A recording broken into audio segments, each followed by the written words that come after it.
So good afternoon, everybody. Again, my name is Vishnu Dutt, and here we are in the third session of our Network Security from Scratch series. Okay, so one thing I would like to tell before the session, right?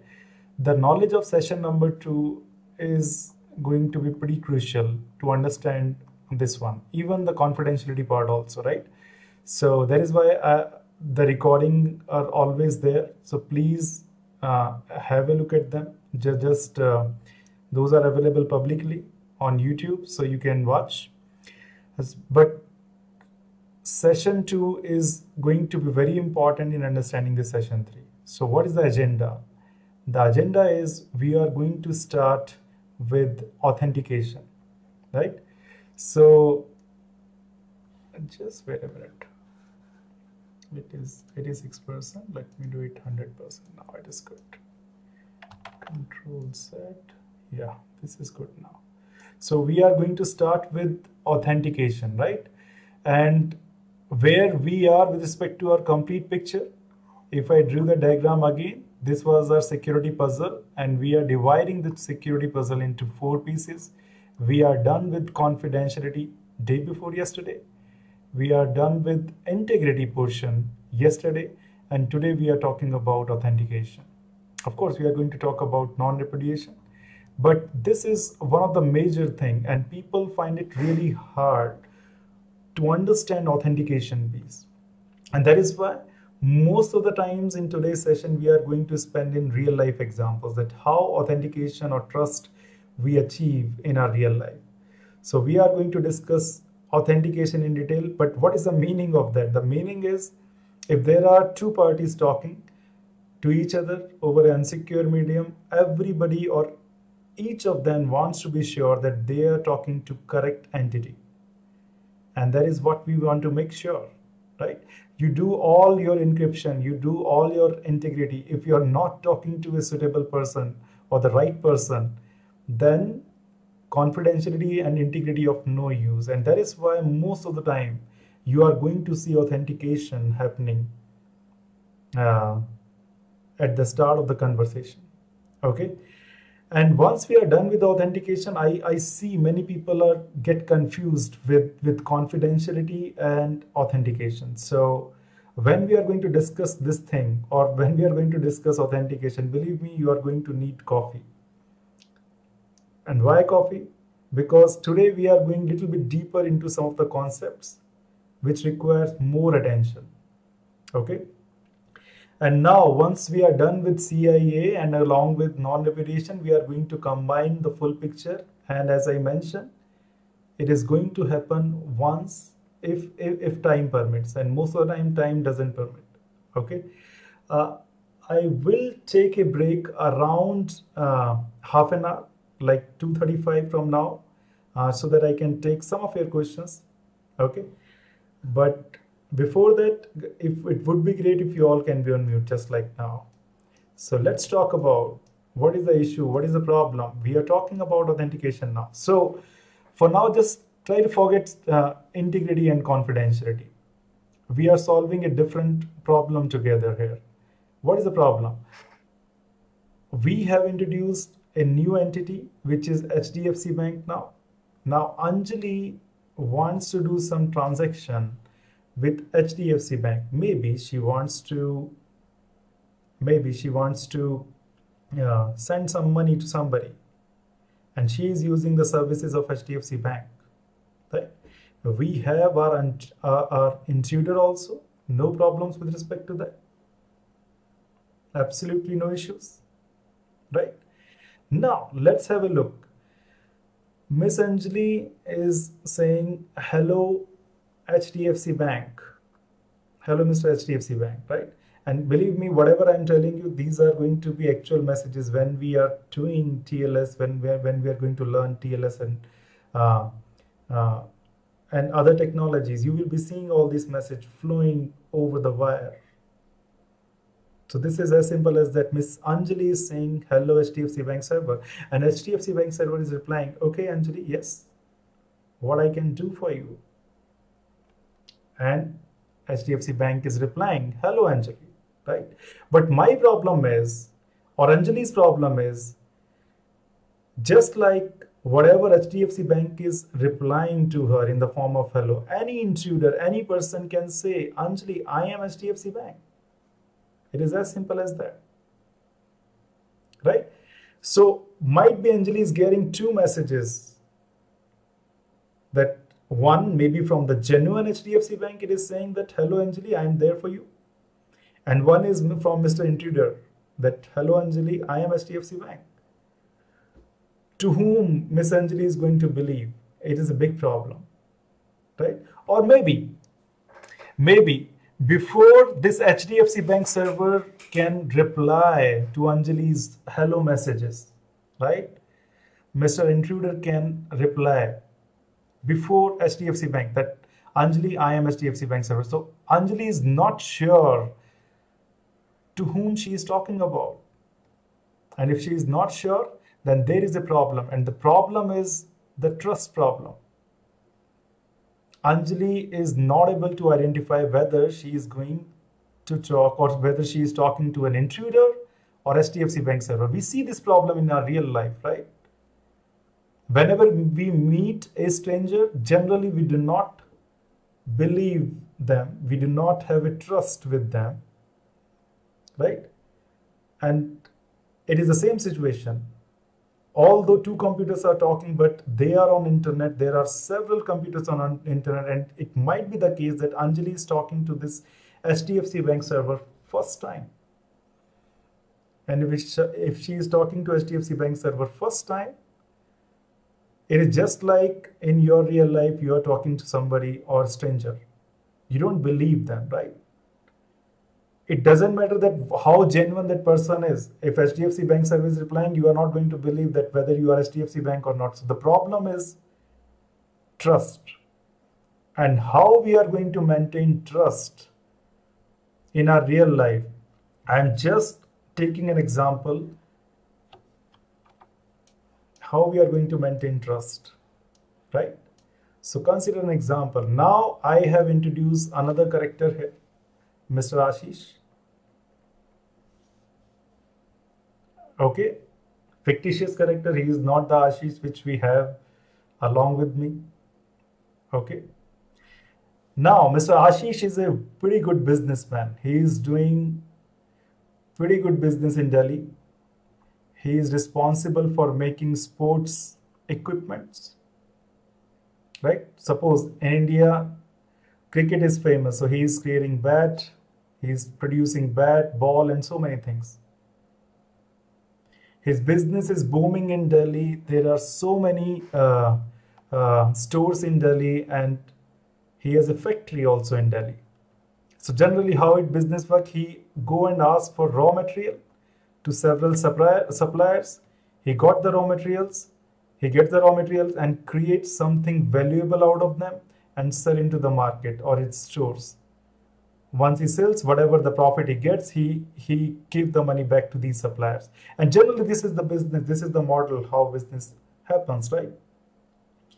You go and without giving much of the money to supplier, you ask them for the raw material and you promise them that once my products are going to be, once my products are in the market, whenever they are sold, I will return the money back, whatever the money is, right?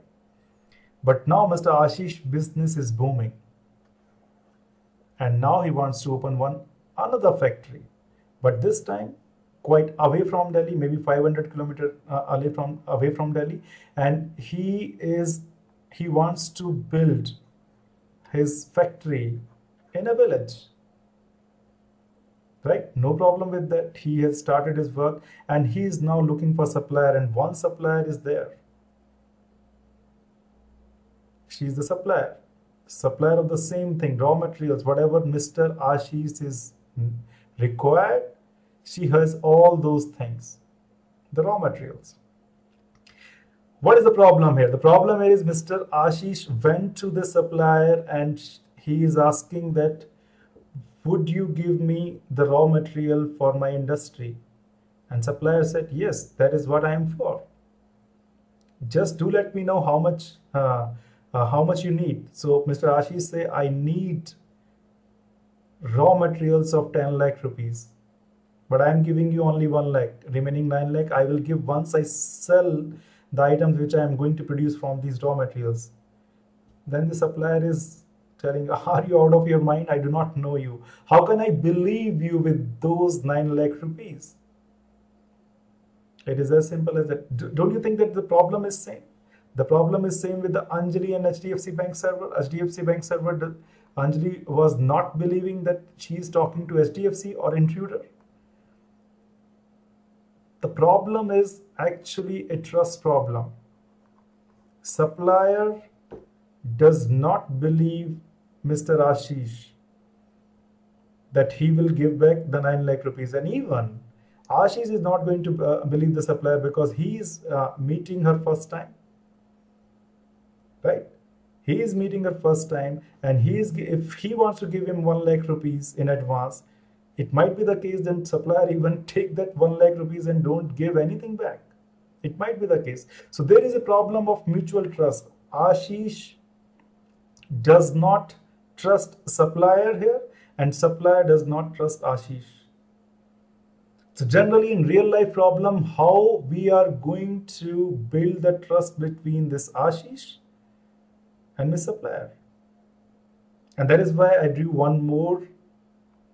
I have introduced one more character here, which is village headman. If you know that every village had kind of sarpanch, which we call as village headman.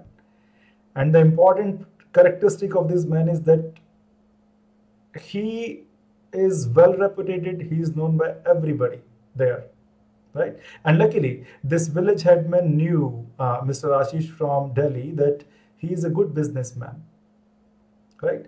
So what this guy can do, what this village headman can do, he can go to supplier and say, do not worry about Mr. Ashish. I know him. He is a good businessman. He is a pretty good business in Delhi. No problems with respect to that. So he is going to give you your rupees 9 lakh if you give him 1 lakh rupee raw material. No issues. You can give him on my guarantee. No problems. He is a good man. He is a pretty good business. And that's what the supplier needed, right? It needs basically that if someone genuine can say that Mr. Ashish is good, he can deliver whatever the remaining amount is. Once his goods are sold, then supplier is not going to have any problem.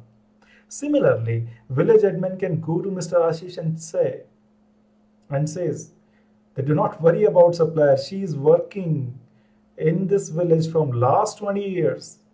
She has a very good reputation. So if you give her 1 lakh rupees, rest assured she is going to deliver the raw material. The whole sole point of this entire conversation is that there is a separate entity who is creating the trust between Ashish and supplier. It is as simple as that. No issues, right? But the important characteristic of this village headman is that he is well known. He is well trusted by both the parties. So can we use some of the things from the real life to build the trust between Anjali's computer and HDFC Bank, providing the fact that we have intruder in the middle also? So let's go somewhat deeper into how we are going to build the trust. And that is the time when you can think of your coffee, because the next board is going to be very, very interesting. And we are going to spend at least 20 to 25 minutes there. It is going to be intensive too, because it requires your knowledge from confidentiality and integrity, which we discussed in our last 2 classes. Just try to remember what public key and private keys are. In case of asymmetric encryption, we use public and private keys. And just remember the integrity, where we introduce the concept of hashing or one-way mathematical function. We are going to use whatever we have read till now, and then we are going to achieve authentication. The analogy is going to be same. The ideas are going to be same ideas are taken from the real life, because these developers who have built the security are real humans, right? So let's see how you are going to build trust between two parties on internet, providing the fact that there is an intruder, right? But even before that, even before going into the board, I just want to mention one thing, that this guy, what actually this guy is doing, the village headman, he is actually certifying that Mr. Ashish is Mr. Ashish. To whom? To supplier. And to supplier, he is certifying that Mr. To Ashish, he is certifying that supplier is supplier. And to supplier is certifying Mr. Ashish is Ashish. It means that he is kind of a person who is providing certificates. On what basis? Because he is a well-known, trusted guy, right? So let's talk about, let's take another example. Suppose Anjali has completed her 4-year degree from a university, and if she has to inform other person, how she is going to inform? Because university, once Anjali completes her degree, university is going to give her the certificate. What is the characteristic? What is the property of this certificate? The certificate comes with the signature. Signature of what? Maybe a well-reputed entity of this university, which may be the vice chancellor or chancellor, right? And then they sometimes put a hologram on it, which we all believe that it is not forgeable. Nobody can take that. So it means that Anjali has something from the university which is certifying her that she has done 4-year program from the university. So if she has to prove, so if she is applying for a job, she is going to give the same certificate to the people in this enterprise who are offering the job, and they can verify it pretty easily. They can reach out to the university and say that this was Anjali with you during those 4 years. And of course, university is a university. It means that university grants a certificate which is a proof that Miss Anjali has done 4-year degree from that institution, right? Anybody can verify the certificate also, because this person who was offering job to Anjali had just verified by reaching to university. But the important part is this university should be well known. For example, if it is an IIT, if it is an MIT, and so many colleges, if you have done degree from that, it doesn't need any introduction, right? But yes, anyhow, these people are going to be validate the certificate, because anybody can create the certificate, right? That I have done a degree from IIT. Just like if you have seen the 3 Idiot movies, right? So if that is the case, then what is the procedure here? The procedure is quite manual. You need to reach out to university folks and ask that whether this person was there or not. It is as simple. But the concept here is the certificate. If you possess that certificate, it means that somebody on your behalf is saying that yes, somebody is certifying you that you have completed the 4-year degree. It is as simple as that. And all these concepts are going to be there. So let's move to our new board, where we are going to talk about how actually authentication is built. So just keep all these concepts in your mind. The certificate, the village headman who is providing the trust, right? The certificate concept which contains some information so that anybody can verify it. So we are going to start right there, that Anjali got the certificate. From where? From university. Now, instead of the certificate is created by manual entities in the university, what I am doing here is the certificate is created by the computer. Computer that belongs to this university. And this is that computer. Now, in the process number 1, Anjali got the certificate. Now we want to discuss as a process number 2, how this certificate has been created. We are going a little bit deeper. how the certificate has been created by the computer now, right? So now at a first step, this computer has generated two keys, key number M, key number N. Whenever I showcase a key with the red color, just try to understand it is your private key. It is not shared to anybody. Whenever I say M, it is your public key, which is free to go anywhere, right?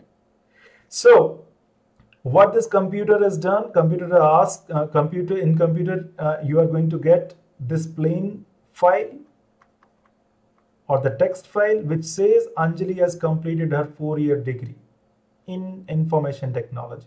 We are good with that file, but now we want to create a certificate out of this file so that I can give that certificate to the Anjali and anybody can verify that certificate. What this computer is doing is, this computer is passing this information, the plain text information, to a hash function. And you know, hash function is just nothing. It is going to provide you a little fingerprint of this file, right? Yesterday we discussed about that if I am Vishnu, I have a fingerprint associated with me, right? Which is believed to be which is believed that no other person in the world is going to get no other person in the world will be having the same thumbprint.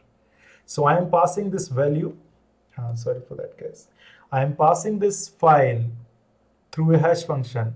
If I say I'm talking about this computer is passing this file to a hash function and you are getting this result. This is the hash value, a little tiny value which is a fingerprint of this document. If this document is tweaked, for example, instead of Anjali, if say it says Vishnu has completed 4-year degree, if I replace Anjali with Vishnu, of course, this hash value is going to be changed because we know about the hash value, right? If anything in the message change, this hash value has to be changed, right? So if we talk about we are having this hash value now, what we are doing here, we are taking the private key of this computer and now I am not doing hashing. So that's what I said, confidentiality and integrity, both things I am using here. In integrity, I am passing this message to a SHA function. When I get this hash value in green color, I am passing that green color value, only the hash value, not the file guys this time. File content, I'm not passing. I'm passing only hash value to my private key. Using this algorithm, I have generated this yellow round ball. What is that? That is some encrypted value of my hash function, right? Actually, this is known as the digital certificate. Digital certificate of what? This university's computer, right?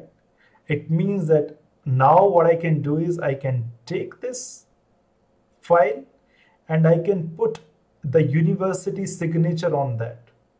It means that it is as good as that university is now saying Anjali has completed her 4 years degree in IT and here is my thumbprint on it. But why to do all these things? First hashing and then encryption. The important thing is, or the reason behind it is that this file may be of different length. Maybe this file may be of 1 MB or maybe 10 KB, right?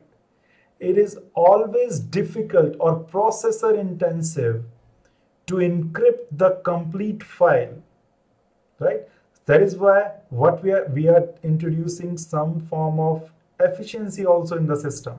Instead of encrypting I would have easily encrypted the file with the N, which is the private key, which I'm not doing. What I have done is I have just encrypted the hash or the fingerprint only, which is a smaller value.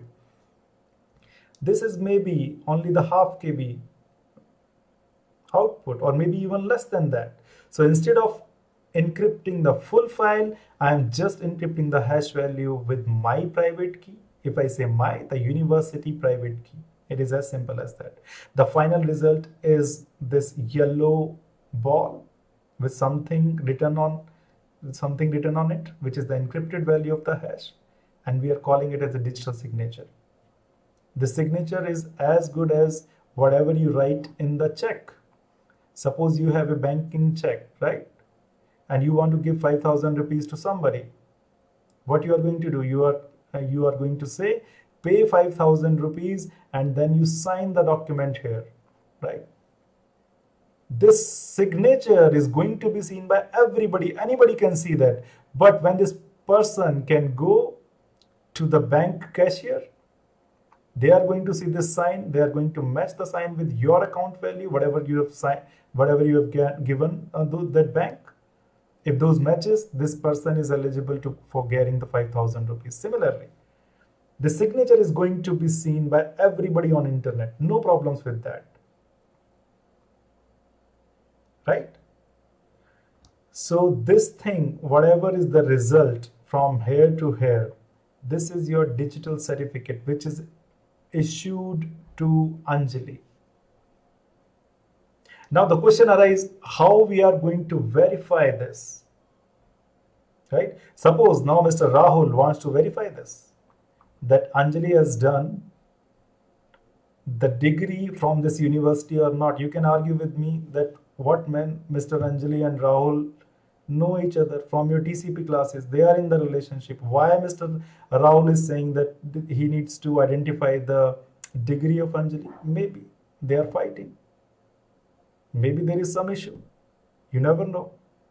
So Raul is saying, Anjali, I want to verify your certificate. Anjali is saying, okay, take my certificate. Whatever you want to do that. So what is the process? How Mr. Rahul is going to validate or verify the certificate? Okay. So whatever the certificate is created by this university is going over the plain text. I have not introduced any intruder till yet, but believe me, I'm going to introduce. But now let's consider the ideal communication which is happening over the internet. So this certificate is reached to Rahul, and Rahul wants to validate, Rahul wants to verify that this certificate is valid or not. What he is doing, once the certificate is reached to Mr. Raul, maybe Anjali has given or university has given, he is just detaching the file and signature. You can argue with me that Vishnu, you are explaining the entire concept of certificate using this bank check. We can't take out signature out of the check, and that is why there is a difference between the physical signature and the digital signature. Digital signature is just nothing. It's just a value, right? It's just a file. It can be detached with the complete file. So you can consider that this is file number 1, this is file number 2. It is as simple as that. Mr. Rahul can take them out both, right? Mr. Rahul can take this file number 1 and detach it with file number 2, which contains the certificate, which contains the digital signature. Now, what is the process? Just try to pay close attention. Maybe a sip of coffee is going to be important here. Mr. Rahul, wherever the file, whatever the file was, Anjali has completed her 4 years degree. That file is here, exactly same. The content is not going to be changed because I am saying that this is the ideal communication. We will introduce the intruder. But now, Mr. Raul has got the complete file. And out of that file, he is just talking about the file which does not have the signature because he has detached the signature from the file. Now he is passing this file to the same hash algorithm.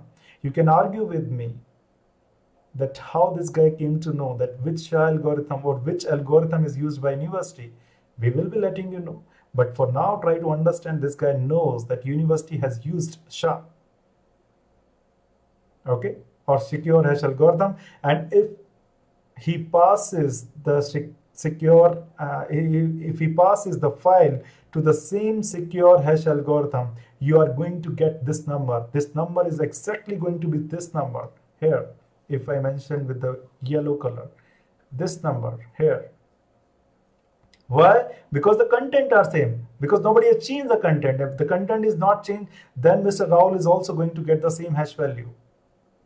We are good till this point. Now, why Raul has detached the signature? Try to understand one more thing before we go further. As I mentioned, there were two keys with the university, or a key pair at the university with M and N. N was private, which was private to university, but M can be known to anybody. And I'm presuming here that Mr. Rahul is having that value M. From where he is going to get it? You can argue with me that whatever you're teaching is wrong. But believe me, we are going to let you know how Mr. Rahul is going to get this public key. Do not worry about it. But for this example, just try to presume that Mr. Rahul is having the public key of the university. Now, if he has the public key of university and you know how these two numbers are interrelated, if you have encrypted anything with the public key, you can decrypt it with the public key. And the vice versa, if you have encrypted anything with the public key, you can decrypt it with the private key. Now, while creating this signature, what approach you have chosen? University is using its own private key to encrypt the hash value, right? I can use university's public key, which I suppose I am having, right? Which I am presuming. I am passing this encrypted value to the public key, and what you are going to get? Of course, you are going to get this number again, right? Because at the first place, when you encrypt this number with using the AES algorithm, using the private key here, you got this encrypted value. Now I am just doing the reverse process. I am taking this encrypted value, passing it through AES algorithm with the public key of the university, and I am getting this number. And believe me, if everything is same, nobody has forged anything, these two numbers are going to be same. And if these two numbers are going to be same, Mr. Raul is pretty much sure that this certificate at the first place is signed by university. I think it is not that difficult at all, but if you are finding it as difficult, then repeat the video, watch it again. But believe me, if you see it twice or thrice, the concepts are going to be clear. Now, many of you can fight with me, argue with me that, Mr. Vishnu, you are sending this certificate which can be seen by anybody. That is perfectly fine. That's what I do with check also. On check, I can write my signature, right? That can be seen by anybody. The important thing is how you are going to verify it. You can say it can be verified by anybody, right? Even this intruder can verify the certificate. How? Because it is believed that this intruder is also going to have the public key of university, which is M.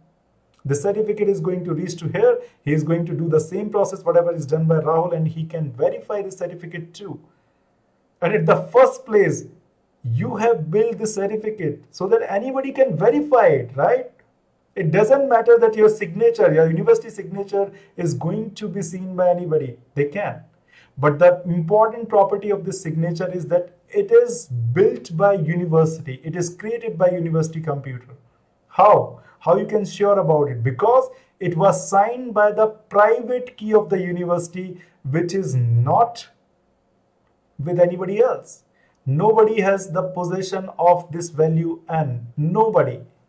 Because university, this is university's private key, and the rule says you are not going to share your private key with anybody.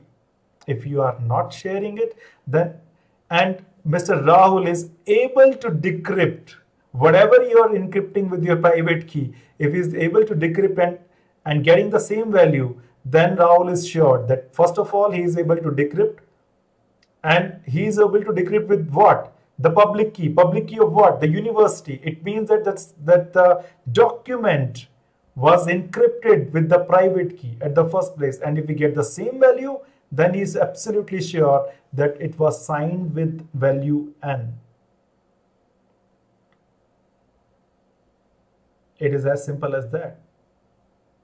But now, let's talk about what is going to happen when this intruder changes something in this message, right?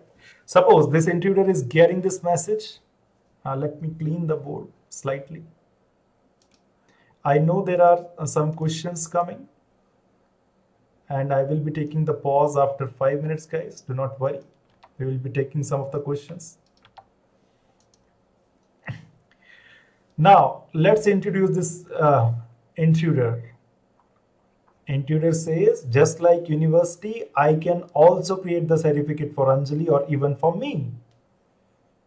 Right? Mr. Intruder says that I have also gone to this university and passed the certificate, right? And passed the 4-year degree. So what he is doing, he is taking the plain sheet and he wrote his name. I am Intruder and I have passed 4-year program with this university, say University X. Now, these two files anybody can generate. Anybody can generate hash value out of it. No problem. Because he also knows SHA. He has the algorithm and he can generate that value. No problem till this point. But now, if he want to generate this certificate, he should have the private key of this university. Otherwise, he can also say that I can sign it my own private key. Of course, you can sign it. But that private key is not going to be equal to university private key. You are going to sign the certificate and you are going to generate the signature, which you are going to put it here, but nobody is going to believe it. Because once the certificate is reached to Raul, and if Raul wants to certify it, he is going to take this signature, decrypt, because you are saying that this certificate is not developed by you. You are forging the certificate of university. Then basically this sign is not exactly, this sign should be from the university. And Rahul, the checking is pretty much simple. He is just passing the certificate with the university's private key, which is, public key, which is M, and he is going to get the totally different number, right? So again, the process is going to be same. He is going to pass the certificate, calculating the hash. He is going to compare them. It is going to be different because the private key is different. It is as simple as that. What is going to happen if any intruder change this certificate? He is not changing the sign this time. Sign is intact. University sign is intact. But what he has done, instead of writing Anjali has completed her 4 years degree, he is saying intruder has done 4-year degree. How it is going to be verified? Again, the process is simple. Raul is going to separate this document where it is written intruder has passed the 4-year degree, right? And then basically there is a signature. What Mr. Raul is going to do, he is going to pass the signature to where? University's public key. He is going to get the value, which is absolutely perfect. No problem with respect to that. But because this certificate, the main content of the certificate is changed from Anjali to Rahul, and if something is going to change, then you are not going to get the same hash value when Mr. Raul is passing it. And if this hash value is different, then there is a problem. The problem is that this certificate is forged. It is as simple as that. You are using some concepts of confidentiality. You are using some concept of integrity to build the trust. Who is building the trust here? University. How? Because university is granting the certificate. And along with that, he is saying, I am signing that document too, so that anybody can verify that. It is as simple as that. Now, I would like to take a pause of maybe 2 to 3 minutes or 4 minutes, so that Mr. Ashish, if we have any question without which we cannot proceed, please do ask. Okay. So no worries, we are going to take the questions at the end. And I could see the question that how the public key is distributed and so many things. We will take the question. Yes, how the public key is going to be distributed. Do not worry about it. We will be talking about it. No problems, right? But try to understand that whatever I have explained you, how the certificate is verified, you should able to understand that by now. Now let's move to our next board where we are going to complete the picture, because at the end of that the problem was the trust problem between Miss Anjali and HDFC Bank server. What is the problem? Right? The problem is that Anjali wants to do some transaction of ₹5,000 to Mr. Rahul, right? And that is why she is saying hello Mr. HDFC Bank over this unsecure medium, right? But what is happening behind the scene before this HDFC Bank server becomes HDFC Bank server? He has done some pre-work. What is the pre-work? Let's try to discuss it. Now we have introduced one more entity here, which is certificate authority. And if you are learning, if you are interested in network security, I am pretty sure that you have heard about this term, certificate authority. Whenever these terms come to your mind, just try to relate it with that village headman who was certifying Ashish and supplier. Just relate it with that just relate it with the university who was certifying Anjali that she has done the 4-year degree program from their institution. Now, here we have certificate authority, which is distributing the digital certificates. How? On what basis? So before even the communication happens, HDFC Bank server, when it comes online, when they have created their website, before that they have done some pre-work. What is the pre-work? The pre-work here is that HDFC Bank server is going to this certificate authority right here and asking a favor. Can you please certify me that I am HDFC Bank server? HDFC Bank server, certificate authority says, absolutely, I can do that. Just give me some proof that you are HDFC Bank server. So Mr. HDFC Bank server say, here are my some of the things. Here is my name. My name is HDFC Bank server or HDFC Bank. Here are some of the proof which you see that I am a registered company with Indian government. I work my head office in Delhi. So many things he can write, right? And along with that, Mr. HDFC Bank server is sending their public key also here in this request. What is this request? This request contains all the document which is needed by certificate authority to know that this request is legitimate coming from the HDFC Bank server only. What it contains? All these names, the certificate from the government, so many things, whatever is required, right? And along with the key. So by the way, guys, this HDFC Bank server has also generated public and private key pair. Green color means public key, red color means private key, value K is public, value L is private. It is as simple as that. Now what I'm saying, because this is the public key, and that is why I'm getting the questions of a lot of people here that how this public key distributed. Now see, I have included this public key into the file itself. Previously, the file, when we were taking example from the university, it was written that Anjali has passed 4-year degree program from here, right? Now here I am introducing public key also with some information. What is that information? I have told you.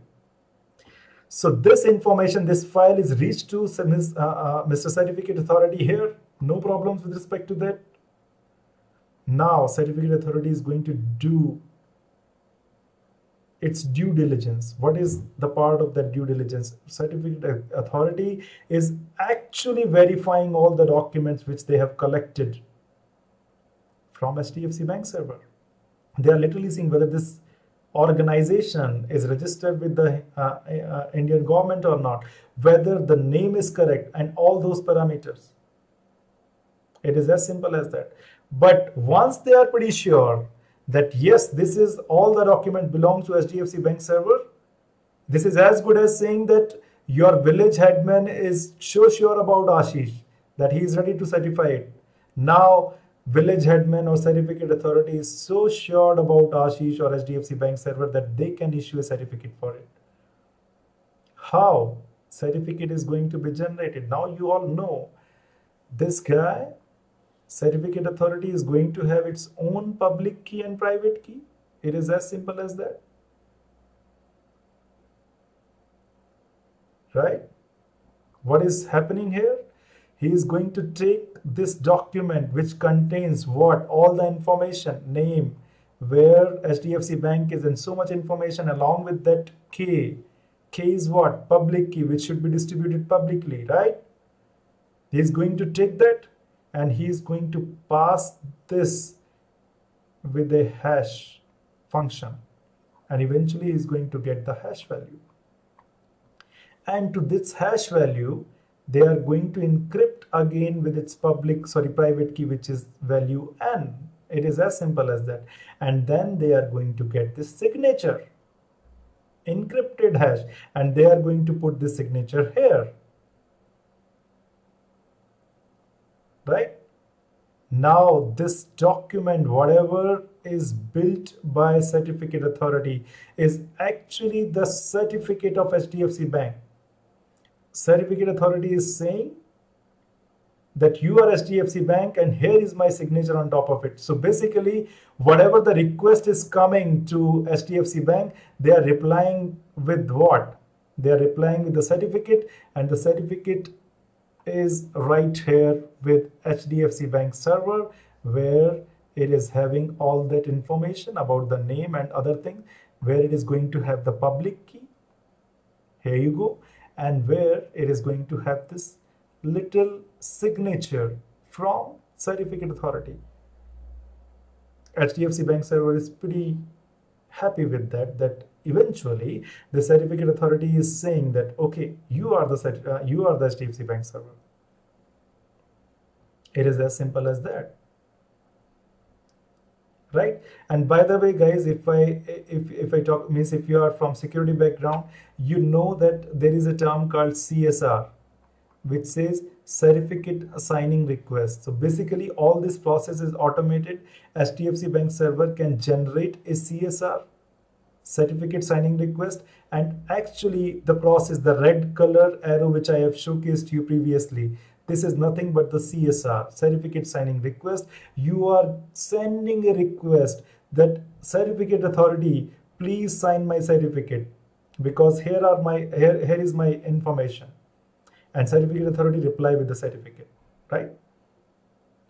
For new guys who are new to the security, do not worry about it. We are going to talk about CSR and so many things. But for now, just try to understand, when you see things in real life, CSR is actually the process of sending a request to certificate authority so that it can generate a certificate to you.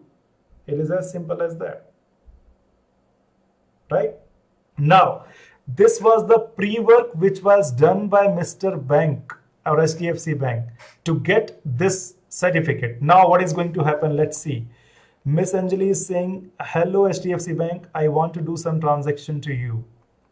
HDFC Bank is saying, before doing the transaction, ma'am, please authenticate me, because anybody can reply you on my behalf, right? So what I'm doing is, I am replying you with hello and nothing else. And in that hello message, I am sending you my certificate. Which certificate? This certificate, which was issued by a certificate authority. And now this certificate reached here in the hello message. What this certificate contains? The certificate contains all the data. The certificate contains the public key, which is K, and this certificate also contains the signature. What Miss Anjali is going to do? Miss Anjali is going to separate this signature with the actual values, right? And now there is a big assumption I'm doing, right?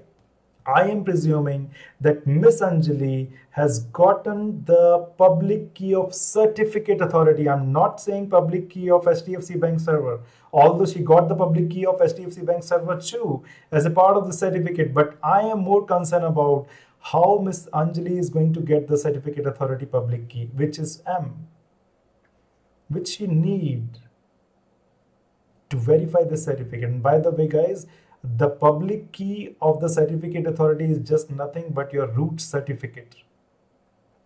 If you do not understand the concept of root certificate, do not worry. I am just making it sure for those people who are from security background. This public key of the certificate authority is the root certificate, or just assume that Miss Anjali somehow knows this value M, right? So what Anjali is going to do? Anjali is passing this value in the SHA algorithm. She is going to get the number. Of course, this number is going to be this number because I am presuming nothing is changed in the certificate, right? Any value, say 1010.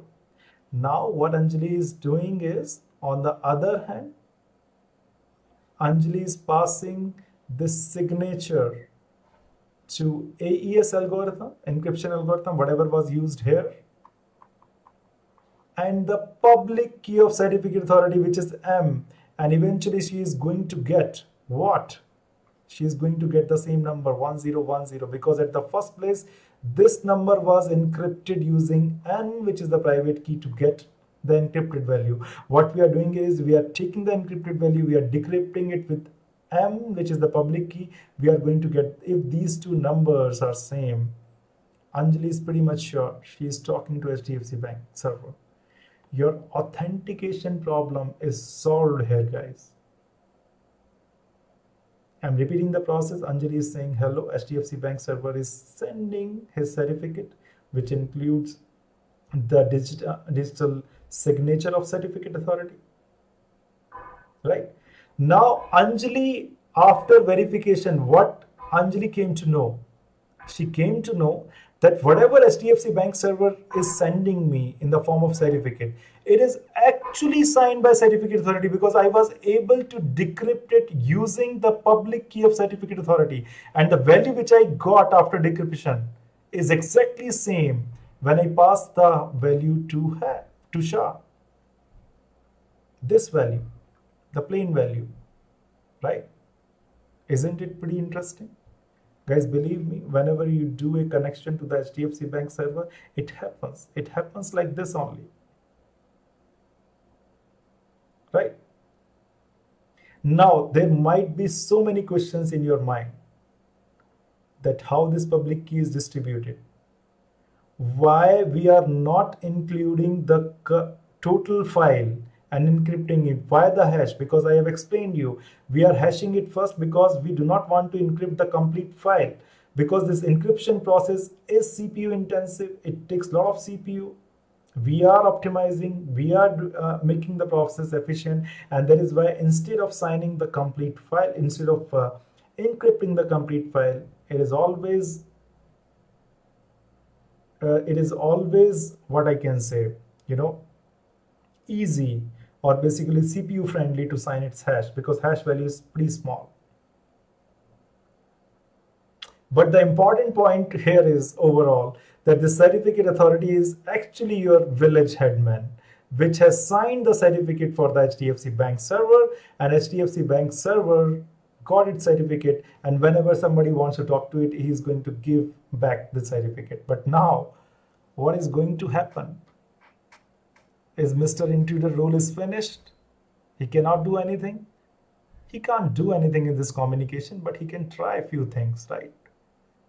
So just like HDFC Bank server went to certificate authority and asked that I am certificate authority, please assign me the certificate. This intruder can also go to this certificate authority and say, I am HDFC Bank, please assign me certificate, right? He can also say.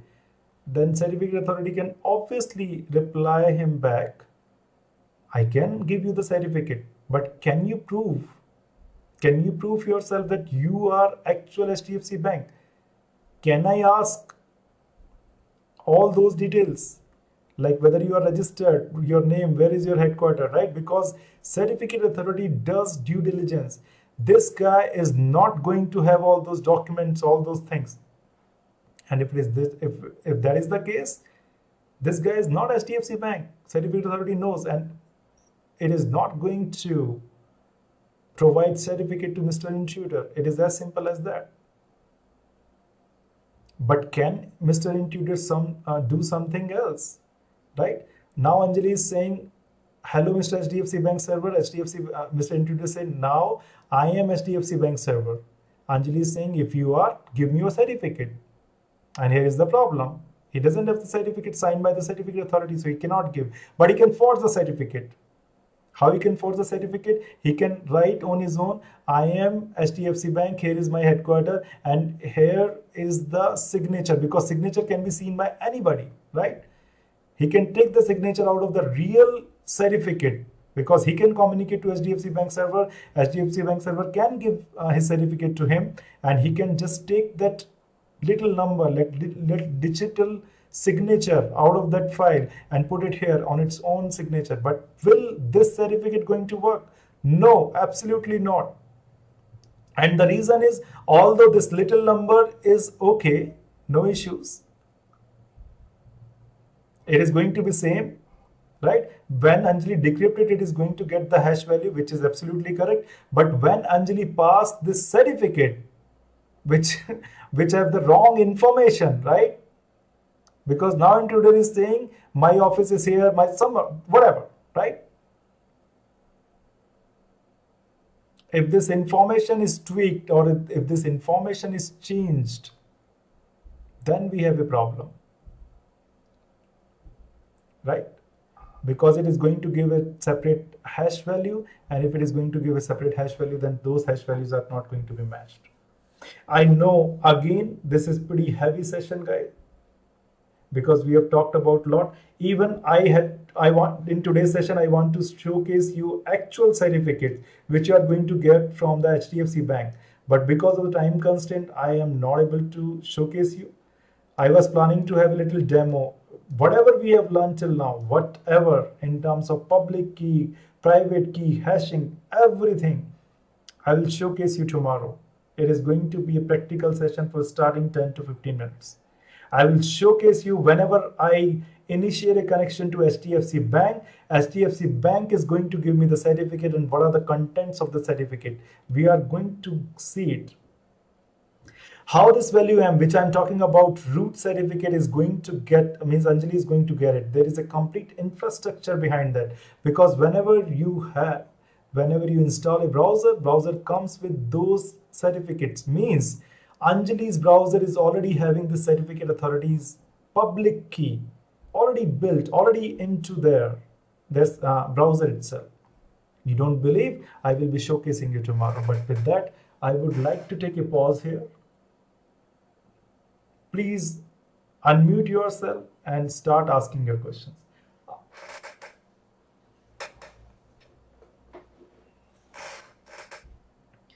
Ashish, can you make them? Hello? Yeah. Yeah, please go ahead. Please first tell me your name. Yeah, Vishnu. Hi, this is Deepak. Yeah, Deepak, please go ahead. So my question is, like you said, this certificate authority is the sarpanch of this whole transaction or the communication. Yes. To make the guarantee between the two clients. Where exactly it is managed and who manages it? So if you have heard about the big company's name, right, like DigiCert or VeriSign, these are actual certificate signing authorities. because internet, it's a truth that internet is developed. The development of internet started in United States of America, right? We all know that. So most of the companies who are signing the certificate, who has very trusted name in this industry, basically DigiCert is there and VeriSign is there. And I will showcase you that even HDFC Bank server is signed by the certificate authority known as DigiCert. Okay. So there are companies who are managing it, and as you can see that how much this part is important, because if anybody compromise, if any certificate authority is compromised with its private keys, means its private key is out, your internal system is not going to work. It is not going to be trusted anymore if this value. So try to understand the importance of certificate authorities, these keys values, right? So it is managed by big companies. Yeah, guys, go ahead. Yeah, Vishnu. Yeah, this is Shubhadeep. Shubhadeep ji, yes, please. Yeah. So actually, I have a bucket of questions. So first is that, let's say I'm taking an example. If you have a bucket of questions, then ask one or two. Then basically, I will be here for more time. Do not worry. 3:30 I will be here unless I get all the questions. So just ask one, and then basically you will get the turn again. Okay. Okay. So one question is, if there are multiple certificate authorities, then how will like, if my application, I'm taking it from GoDaddy and I have a public key, and let's say they are doing my thing, and some other application which I'm connecting to is having a certificate from a different certificate authority. So how will this process work? See, at the end of the day, the application means the servers. Maybe you have Google server who is using some different certificate authority. This is using some different certificate authority, right? So Anjali, it depends on whether Anjali possesses the public key or not, right? If she possesses the public key in its browser on its own, then she is going to trust you by default. And that is why, means if Anjali does not have the public key, right, she is not going to authenticate you. And there you must be seeing that most of the times when you have your internal server, right, and you try to make a communication to your internal server, there you get this error that the certificate is not valid or not verified because we do not have the public key. So that is why most of the big companies, right, if you want to have your own website on internet, you want to make sure that you buy a digital certificate from these certificate authorities, right? Otherwise, everybody, whoever wants to connect to you, they are going to see a red message there that this website, we are not sure whether this website is absolutely what they are saying or there are some intruders. So it depends. Basically, if you want to have your own server, you should have the certificate installed from these certificate authorities, okay, which are well trusted. Yeah, we should just to add. Yeah, so if you are using two different certificates, right, that is not going to work. You have to use the same private and public key to decrypt and encrypt or to see that data. Yep. Okay, just for an example, let's say I have an application. I take, this is the same SSL certificate, I believe, which we buy from some party, let's say GoDaddy, right? And we have installed this one. Now you are saying that the public part of the key is distributed whoever wants to communicate to Absolutely, me. Yes. So okay, if I say you have installed, if I say you know the public key or your browser know the public key, I'm saying you know the root certificate of that certificate authority. Yeah. Okay. Okay. Good. So if you go to your browser, right, and just type certificates, then just go to trusted root certificate authorities, right? Then you will see Ashish, we are going to showcase them. That is going to be the tomorrow's agenda. Don't worry. Okay. Yeah. Okay. But yes, this is whatever Ashish is saying. Exactly, I am going to show. We are going to showcase. That was the plan. Okay. Sure. Okay. Vishnu Sadeep Lamba, this side. One question. So it's good to you said down from the browser point of view. So is there any session plan from application perspective, right? So how it works out? No, from application point of view, we are not going to take it. Otherwise, it is going. Otherwise, we will go little bit of what pretty deep into those things. Application wise, we are not. These sessions are not. At least you can show or throw some light. In case if application wants to get the root certificate, what is the mechanism and how it works? We can, there are multiple things. Okay, means I can introduce 10-15 minutes talk on that, but that was not the plan. But thanks for the suggestion. Yeah, anybody else? Yeah, please go ahead. Yeah, Vishnu. Sandeep Lamba this side. Yeah, please. My question is, as you told in the session that we are decrypting the certificate using the public key. Yes. So if we are using the decrypting the certificate using the public key, so intruder can do also the same thing because he knows the public key. Yeah, that is why I got your question. I got your question that you are saying that actually one thing, as I know, I suppose that the public key is everyone knows that, and the decryption is done by the private key. No, sir. On the server side. No. Just try to understand. Just try to understand. The aim here is not to provide the confidentiality. If that was the case, we are going to encrypt the public key and anybody can open with its own private key, and that is the case, right? Just leave the confidentiality part. Here the intent is to provide the authentication, right? Just take this example. I am saying on check, your signature is publicly available. Anybody can read it. Anybody can see what is your signature, right? If he has the check, he can show to everybody, right? Similarly, the intent here is not to make data confidential. The intent here is that whatever my document was, I need to put something on it.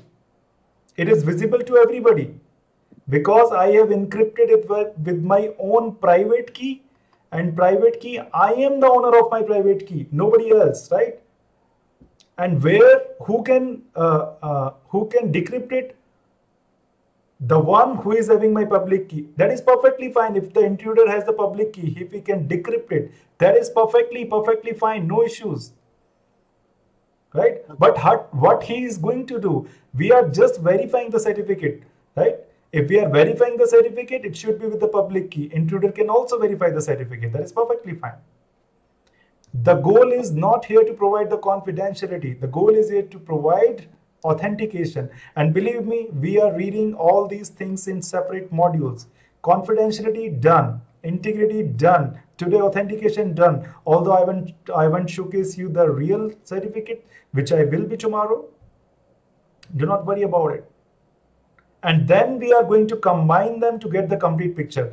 When we are going to get when we combine them, then basically you are going to get nothing but this SSL or IPsec. Whatever we are going to study from now on, everywhere you are going to see all these concepts, and that is why these are the basics. I thought it cleared your doubt. Yes, please. Anybody else? Yeah, Vishnu, can you please go back 2 slides? 2 slides. Where we have the university. University example. Okay. This one? Or this one? So, no, the below one. Below one, okay.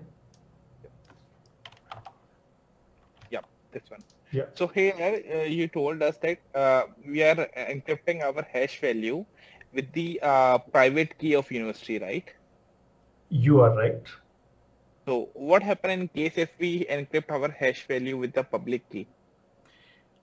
Public key, then how you are, see, public key is available to this intruder also.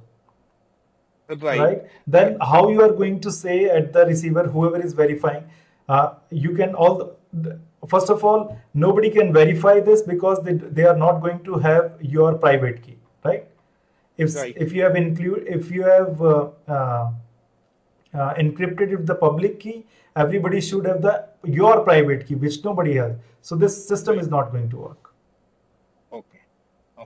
But yes, I can understand there is a problem because previously in confidentiality, what we did is, and that is why in today's class I am going to include a board which talk about confidentiality versus authentication. Believe me, that board is going to be clear. But now just leave some of the parts. Just try to understand we are doing somewhat different than confidentiality. In confidentiality, what we were doing is we were encrypting from the public key of the destination so that it can open on it through its private key. What we are doing in authentication, we are encrypting with the public key of the source itself. Sorry, encrypting with the private key of the source so that anybody can open with the public key, right? There is a difference. I will be including it in tomorrow's class. Yes, Mr. Piyush. Piyush Vashisht has some question. He has raised hand. Yeah, if you can go to the last slide, Vishnu, where you have found the intruder. Okay. Let us suppose if I am an ex-employee of HDFC Bank who used to take care of their certificate-related work, right? So if I am an ex-employee, so I would know all their details which have to be filled in CSR file, right? Yes. So is it not easy for that person, after leaving that organization, put all the details in the CSR files and present it to certificate authority for the certificate? And that is where certificate due diligence comes into picture, right? They can interrogate you, they can ask so many questions to you. And so, by the way, already HDFC Bank server is already registered, right, with the certificate authority. They are not going to give you the certificate. But yes, you can anyhow go, for example, this HDFC Bank got the certificate with DigiCert. And because DigiCert and VeriSign are not talking, you are going to this VeriSign, right? What if this VeriSign says, if you are HDFC Bank, just give me the registration form or the registration or the license certificate from the Indian government. What you are going to say? Right. So there is very low chances of an intruder, Right. So Piyush, I'll just add it here. You are right, and this is one of the attacks, right?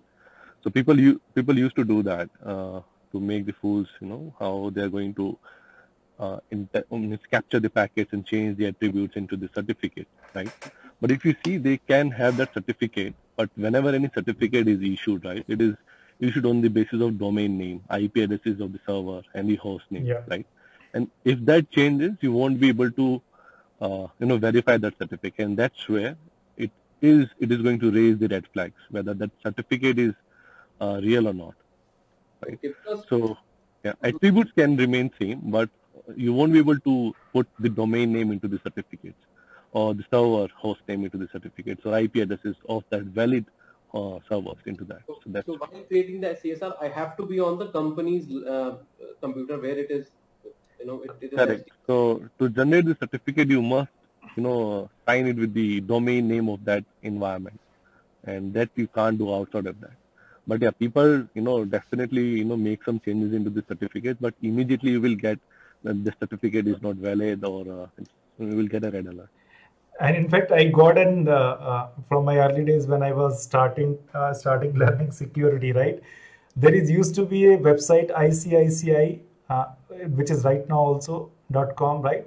And people have kind of similar name, right? ICICI, 2 times I. Yeah, 2 times C, and you won't believe when you open it, it is going to give you the same feeling that you have reached to ICICI Bank, because the domain name they have changed. It's just a difference of 1 I. If somebody is making a mistake there, they are going to be definitely going there. And the website was so meticulously designed that I was just impressed. So these were kind of some attacks. Maybe we can talk about some of such attacks maybe in the next session or next session. Okay. Thanks, Vishnu. Yeah. Thanks. Hey, Vishnu. Yeah. This is Deepak again. So since there are multiple companies who are managing these certificates, I am assuming that they are not in communication with each other. Sometimes happen that the receiving party and the sending party are using different certificate agencies. Yeah. Ashish, you want to reply? Yeah. So it is not possible to use one, company certificate and to use another company certificate, right?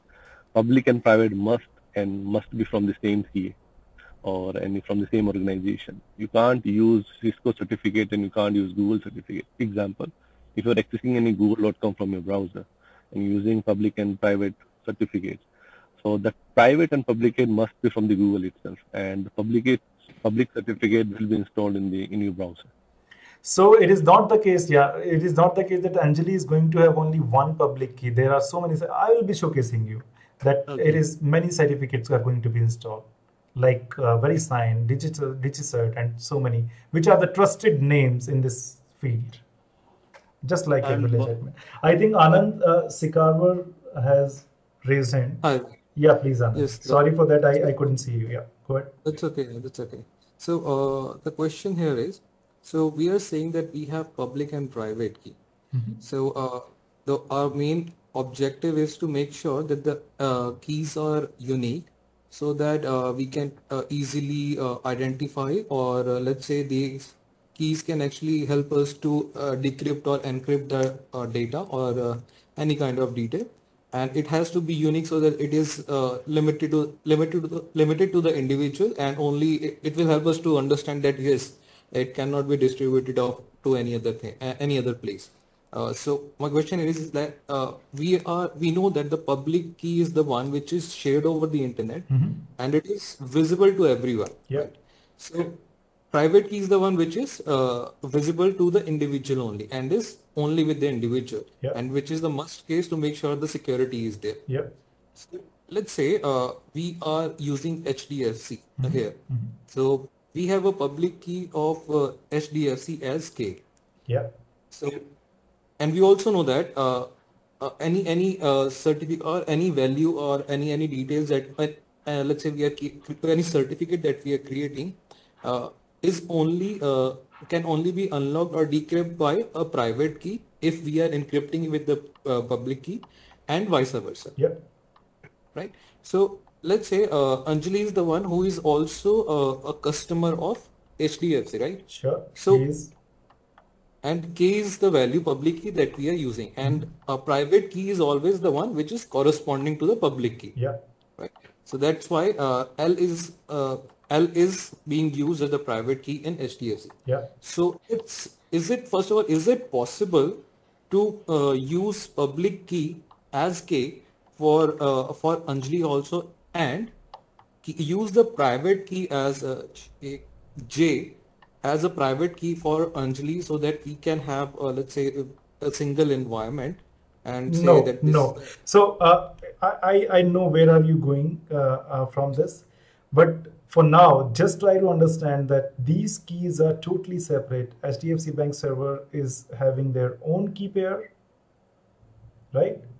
And Anjali is having their own key pair. It is not the fact that you can use the K value and say it is for there, because when we are going to read a few things about TLS, there you are going to see that what is the importance, right, to having these two keys separate. We cannot use the public key of HDFC Bank and make it as a public key of Anjali, because these two keys are related to the private key at the first place.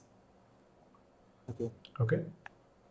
And let's say, is it possible, and most of the times we are saying that it is always the next corresponding letter or the number that we are using to for as a private key. Yeah. So is it ever possible, let's say that in Anjali's case, we are using X as a public key, and private key as Y. Yeah. So is it possible in a reverse panel also?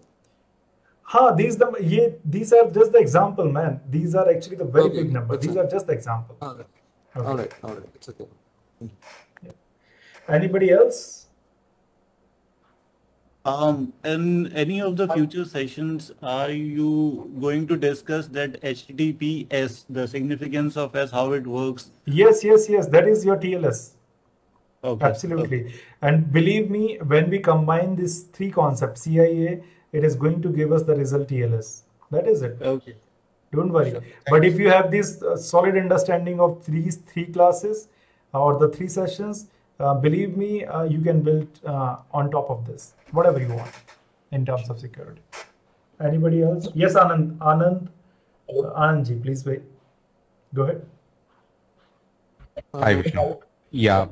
So the question is, so we will generate the CSR and we will give it to the certificate authority to get the root certificate, right? Yeah. So what is the difference between the root certificate and the intermediate certificate? We haven't discussed that, and we are going to discuss it maybe in some other class, because otherwise it is going to be too intensive for so many people. We will introduce the concept of intermediate security maybe tomorrow. Okay. Okay. Okay. Go ahead, guys. Anybody else? Hi, this is Parag here. Just one question.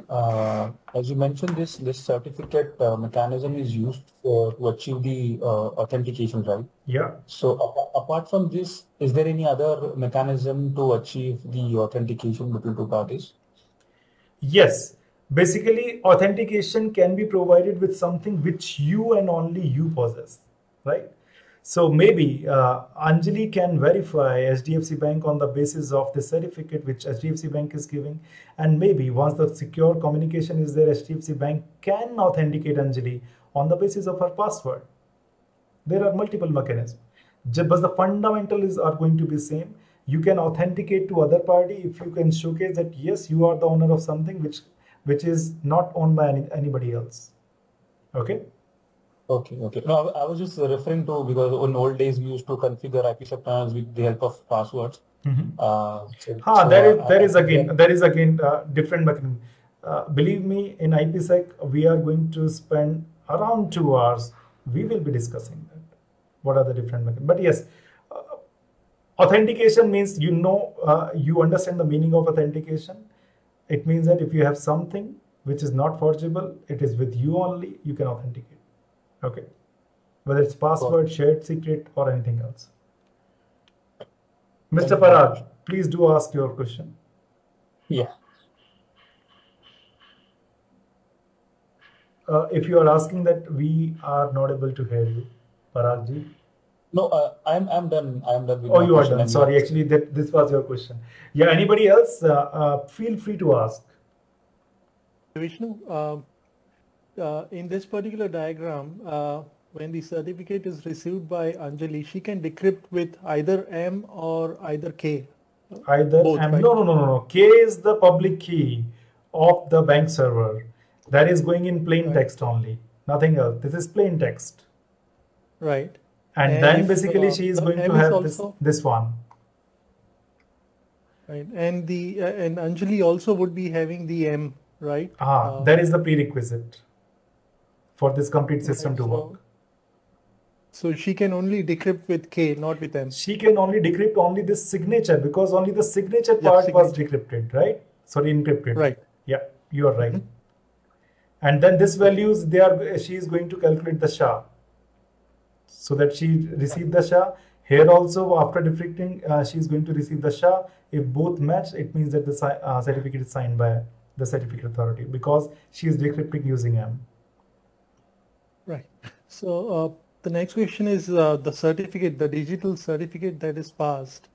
What are the contents of it? Does it also have? We'll show you tomorrow. We'll show you tomorrow. Although I had this for today's, but I'll show you tomorrow. Leave it for now. All right. Yeah. Fantastic. Yeah. Thank you.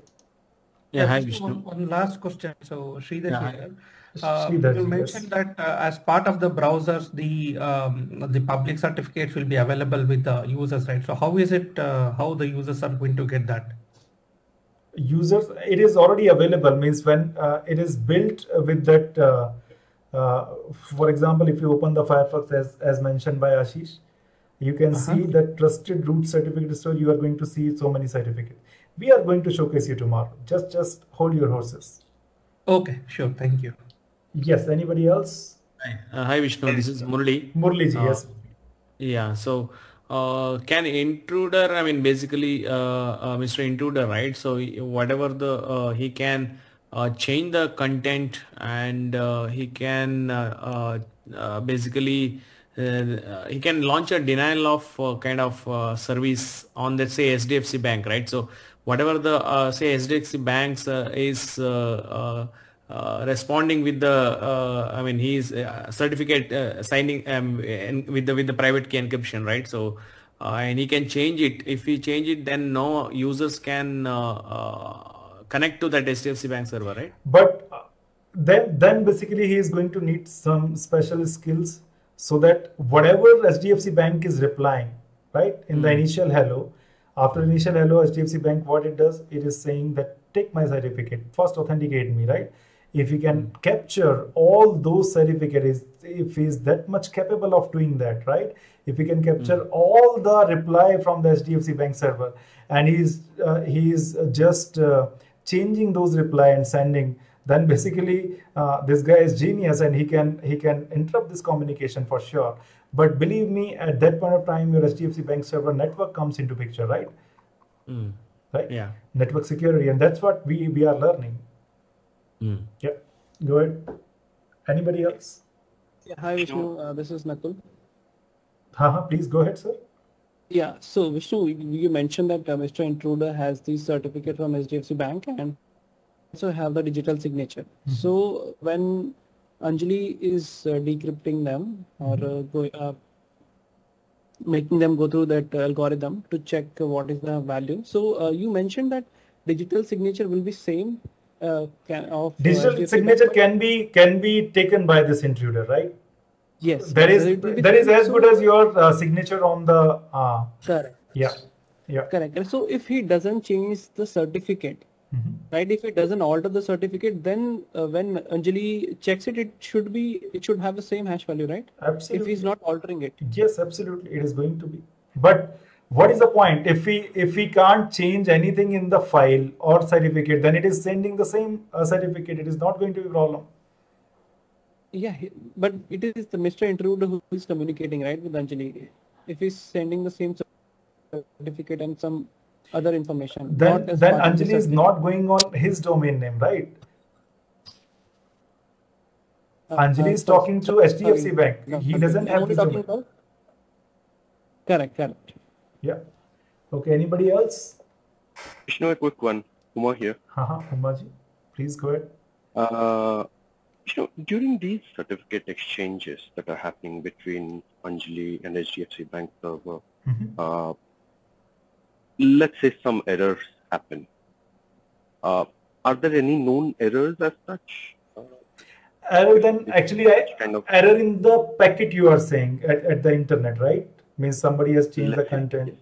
Then basically we can handle that at the TCP level, right? If there is an error, then there are error detection code, and HDFC Bank server can deal with them.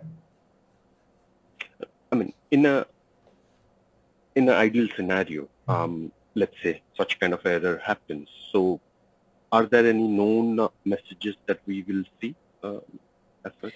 Error in terms of what? Where exactly the error is happening? Let's say while decoding or while decrypting, the error happens that it is not the signature. Yeah, that way basically they have a specified thing that if they are not able to, for example, if this hash value doesn't match, if this something doesn't match, there is a proper error mechanism for that. You are right. Okay. But guys, it's 3:30 now, and maybe the remaining question we can take it tomorrow. But it was a wonderful session with you guys, and thanks for being a wonderful audience. Thank you so much. See you tomorrow at the same time. Bye for now.